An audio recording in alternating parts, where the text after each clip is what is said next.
El, el nome de Durria é el nome de la braña del meu pueblo, Rabanal de Abaixo, en Chaciana. Y entonces el río La Reguera que cruza la braña se llama Urria, y entonces ya la braña Durria de toda la vida, entonces Durria viene de ahí. Bastante importante para nós, aparte que tamén é importante contar aquilo que facemos, ou intentamos facer é contar historias de xente máis cotidiana, de xente máis da xente del día a día, e xuntándolo con a música tradicional, recuperando unhas cuantas cousinas e a moitas cousas que eu sobre todo cousinas que aprendí desde neno e outras cousinas que me foron chegando dun chao e a del outro, e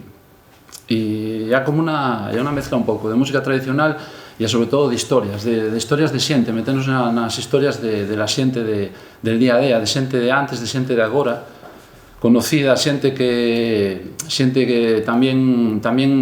imaginaria, de historias sobre todo que cuentan paisanos e paisanas de Chaciana. Tenemos preocupación por moitísimas cosas, porque queremos tamén aprovechar para reivindicar moitísimas cosas. Nun país como este que tiene moi mala memoria, hai que recordar moitísimas cousas que non están tan lejos, non poden quedarse en el olvido, e tenemos preocupación tamén por el tema de la violencia de xénero, de la violencia machista. Intentamos tamén, al mismo tiempo que contamos historias, reivindicar cousas tamén que nos parecen importantes.